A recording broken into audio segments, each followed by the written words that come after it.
second moment, mais nous allons écouter la parole de Dieu. Je vais appeler mon bien-aimé pasteur Bosco, qui va nous prêcher la parole. Acclamons pour la gloire de Dieu.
Et après, nous allons écouter la parole. Je les prends en anglais et les bien-aimés suivront, je ne sais pas, en français comme en d'autres langues. Lord, I lift your name on high. Lord, I want to sing your presence. You're so good, you rip my life. You're so good, you came to save us. You came from heaven to earth to show the way from the earth to the ground. My debt to pay from the earth to the ground, from the earth to the sky. Lord, I lift your name on high. You came from heaven to earth to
Nous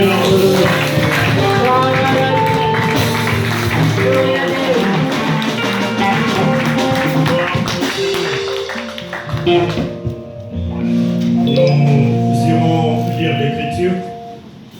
Nous sommes dans le livre des Philippiens, l'Épître aux Philippiens, chapitre 2, du 9e au 10e verset.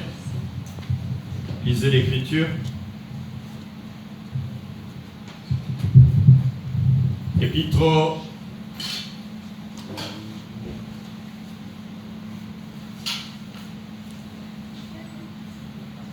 c'est l'Épître aux Philippiens, chapitre 2, du 9e au 10e verset. Lèvons-nous et saluons la parole, qu'on nous lise la parole. Philippiens, Chapitre 2, 9 à 10. Philippiens, chapitre 2, 9 à 10. Je lis la parole de Dieu au nom du Seigneur Jésus-Christ. Amen. C'est pourquoi aussi Dieu l'a souverainement élevé et lui a donné le nom qui est au-dessus de tout nom. Afin qu'au nom de Jésus, que tout genou fléchisse dans les cieux, sur la terre et sous la terre. Amen. Amen, amen. Amen. Nous allons bien prendre place. La Bible dit ce pourquoi Dieu l'a souverainement élevé et lui a donné le nom qui est au-dessus de tout nom, afin que, au nom de Jésus-Christ, tous genoux fléchissent dans le ciel, sur la terre et sous la terre. Voilà ce que le Seigneur a fait. Il a donné un nom à un homme. Et ce nom qui est souverainement élevé, qui a fait de cet homme qu'il soit au-dessus de tout. Ce nom est au-dessus de tout, afin que tout genou fléchisse. Donc c'est un nom qui est au-dessus de tout nom. Je voudrais que nous puissions comprendre ces choses avant de passer à la prière ce soir. Nous avons donné pour thème la puissance du nom de Jésus-Christ. Nous avons besoin de comprendre la puissance du nom de Jésus. Et après, nous aurons un temps de prière. Bien-aimés, nous venons de lire l'Écriture. La parole nous dit que c'est pourquoi Dieu lui a donné un nom où Dieu l'a souverainement élevé. Et lui a accordé un nom qui est au-dessus de tout nom. Pour qu'au nom de Jésus, tous genoux fléchissent dans le ciel, sur la terre et sous la terre. Ce nom-là, c'est un nom élevé. Un nom qui est souverainement élevé. Et ce nom est au-dessus de tout nom. C'est pourquoi devant ce nom, tout genou doit fléchir. Amen. Dans les cieux, sur la terre, même sous la terre. Amen. Nous verrons ces trois entités. Et avant d'y partir, je veux que nous puissions comprendre le thème. Nous parlons de la puissance du nom de Jésus. Pendant ces 3 jours, nous parlerons de la puissance du nom de Jésus et nous démontrerons ce nom. Parce que c'est un nom qui est puissant. C'est un nom qui est fort. Que tout celui qui a eu à prendre appui sur ce nom n'a jamais échoué. Amen. Amen. Il a fini par élever la tête. Toute personne qui a eu à avoir appui sur ce nom, il a fini par dire que Dieu est bon. Amen. Toute personne qui a fini par prendre son appui sur ce nom, il a témoigné de la grandeur de Dieu. Amen. Mais ce nom, c'est lequel? C'est le nom de Jésus. Il lui a été donné un nom au-dessus de tout nom. Jésus-Christ est son nom. Mais on parle de Jésus-Christ. La puissance, nous irons à la fin pour comprendre. Mais je veux que nous puissions comprendre enfin au nom de Jésus. Gloire au Seigneur. Jésus. Quand on parle de Jésus, l'hébreu dit Yeshua pour dire le Sauveur, le Dieu du salut. C'est ça la signification du nom de Jésus. Dieu, mon Dieu est salut. Quand on dit Jésus. Mais d'où vient ce nom, Jésus? Parce qu'on en parle. Mais d'où est venu ce nom? Ce nom n'est pas venu d'un nom. Parce que quand Jésus naît, nous savons que Joseph doit être là et Marie était là. Mais Joseph et Marie ont pu donner ce nom à l'enfant parce qu'il leur a été dit de donner ce nom.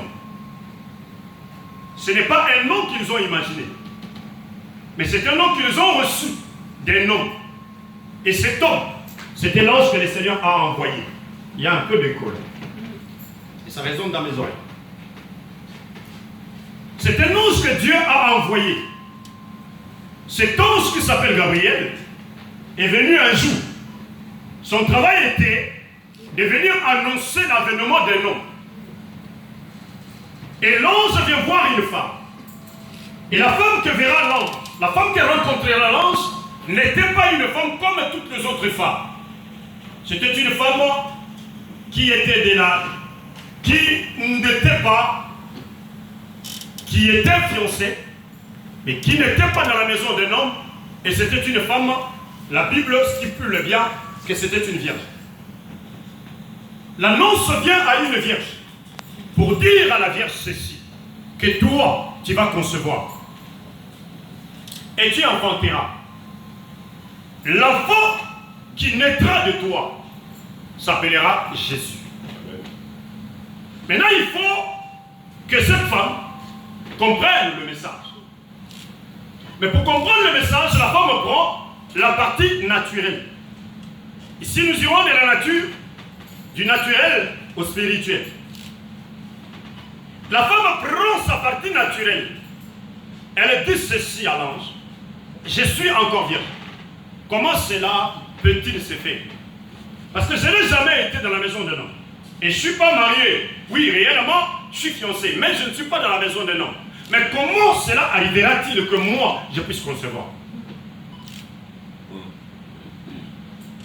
C'est à l'ange de lui répondre. La réponse de l'ange est celle-ci. L'Esprit de Dieu te couvrira. Je veux dire que l'enfant que tu auras dans ton ventre ne viendra pas d'un homme, mais c'est l'Esprit de Dieu qui va te couvrir. Et quand l'Esprit va te couvrir, tu seras enceinte. Enfin, tu enfanteras. Amen. Après avoir discuté un peu avec l'ange, la femme dit ceci. Marie dit, je suis la servante du Seigneur, qu'il me soit fait selon ta parole. Et la grossesse a commencé. Cette grossesse qui a troublé plusieurs personnes, en commençant par le fiancé lui-même, Joseph, qui n'a pas compris comment j'ai fiancé une dame, je ne suis pas parti avec la dame, mais aujourd'hui là, cette dame est enceinte. Qu'est-ce qui est en train de se passer? Et nous savons l'histoire, il va se décider de rompre. Mais Dieu n'a pas permis que cette rupture arrive, parce que Dieu lui-même a intervenu. Parce que c'est lui qui avait envoyé l'ange, et à ce moment-là, il interviendra pour dire, laisse-la. Cette histoire, c'est à moi. Ne t'en fais pas. Ne la répudie pas. Il y a un saint enfant qui est en elle. L'enfant qui est dans son ventre, c'est un saint enfant. Et cet enfant qui est entré dans le ventre d'une femme, c'était par une parole. Ce n'était pas par la sémence masculine, mais c'était une parole qui est sortie de la bouche de l'ange. Donc l'enfant qui était entré dans le ventre de Marie, c'était un enfant qui venait du ciel. Parce que c'est l'esprit qui a ouvert et l'enfant est entré dans le ventre. On appelle Dieu salut. L'Éternel est mon sauveur. C'était cet enfant qui est entré dans le ventre de Marie. C'est Jésus de Nazareth. Amen.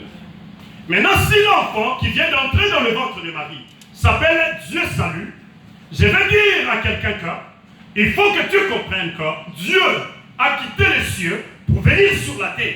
Et s'il est venu sur la terre, c'était pour ton salut, c'était pour mon salut. Amen. Amen. Amen. Amen. Jésus signifie Dieu sauveur. Mais il y a Christ qui s'ajoute à ce nom. Jésus, Christ.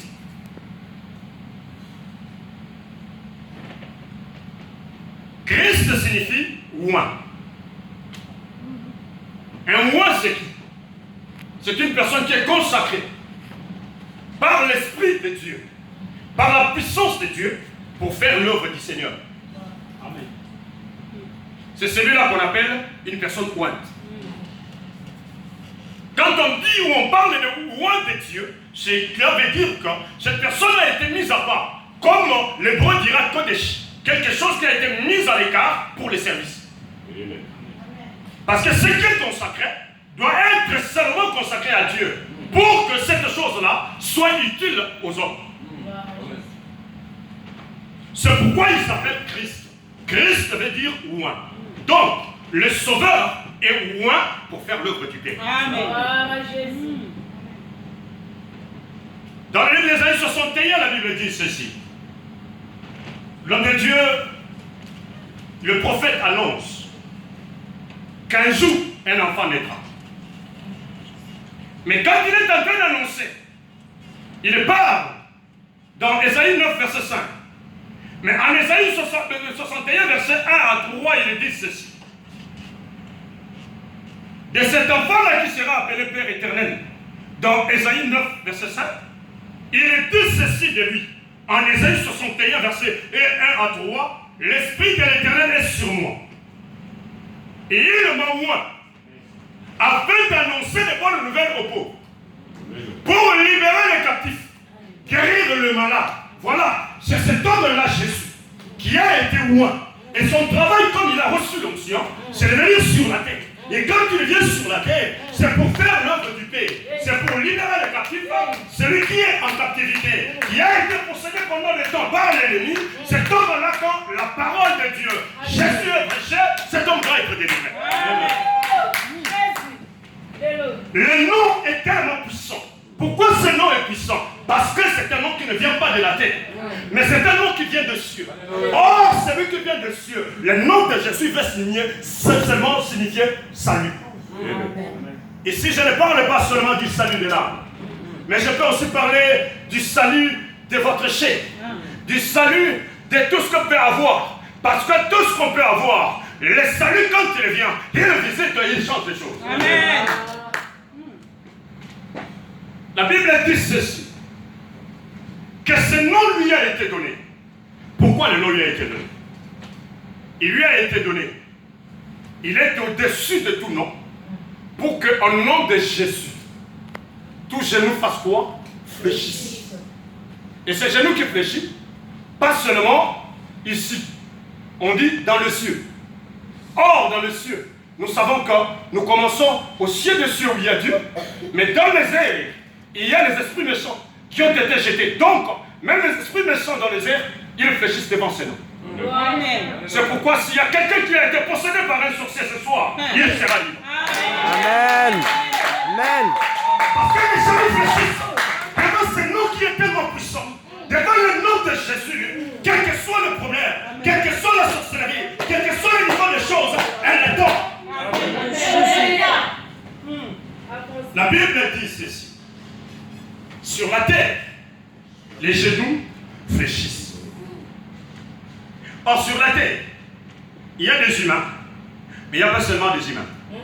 Il y a aussi des esprits qui vivent sur la terre. À part les sorciers, il y a des esprits incarnés qui agissent comme des sorciers, comme des sorcières, comme des sirènes de mer qui peuvent prendre un corps et marcher sur la terre. C'est pourquoi, frère, faites attention. Vous qui n'êtes pas encore mariés, ou qui êtes mariés mais qui regardez à gauche et à droite, faites beaucoup attention. Parce que vous ne savez pas qui Qui est-ce que vous pouvez rencontrer sur votre chemin? Toutes les femmes n'est pas femme. Ça va? Amen. Il y a des hommes qui sont devenus des femmes. Amen. Vous comprenez? Faites attention. Lâche papa. Nous ne sommes pas seuls sur la terre. Il y a des esprits qui vivent aussi. Mais écoutez, ces esprits-là n'ont pas la force, n'ont pas la puissance devant le nom de Jésus. Parce que devant le nom de Jésus, les sorciers tombent. Devant le nom de Jésus, les magiciens tombent. Devant le nom de Jésus, quelque chose dans les choses, quelque chose dans la force, quelque chose dans la puissance, toutes les filles. Aucun sorcier ne pourra te vaincre. Si tu as Jésus en toi. Parce que le nom de Jésus, c'est l'optionnel. Le nom de Jésus, c'est le salut. Le nom de Jésus, c'est la gloire même qui entre en toi. Et si tu le reçois comme Seigneur et Sauveur, et que tu crois en son nom, et que tu fléchis devant tes genoux devant son nom, bien là, tu es un homme puissant, tu es un homme puissant. Quand tu déclareras ce nom, les magiciens obéiront. Les sorciers obéiront. Les problèmes auront leur solution. Pourquoi? Parce que tu as invoqué un nom. Et ce nom-là, il est au-dessus de tout nom. Ils nous ont cité des noms sur la terre. Mais ces noms n'ont pas leur pouvoir. Et ils ont disparu. Je citerai le nom de Bonaparte, par exemple. Napoléon. C'est en France qu'on le connaît. Et les colonies françaises, n'est-ce pas? Mais quand vous arrivez en Angleterre, est-ce qu'il a un pouvoir? Il n'a pas de pouvoir. Mais je vous cite un nom. Le nom de Jésus.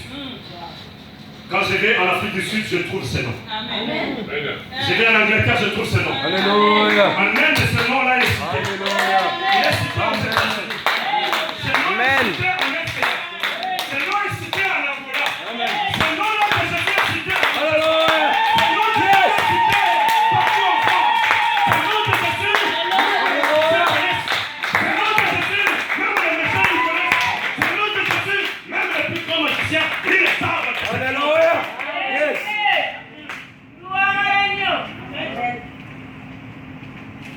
Même ceux qui vont dans le loge, ils savent qu'il y a un nom qu'on ne peut pas prononcer. Alléluia.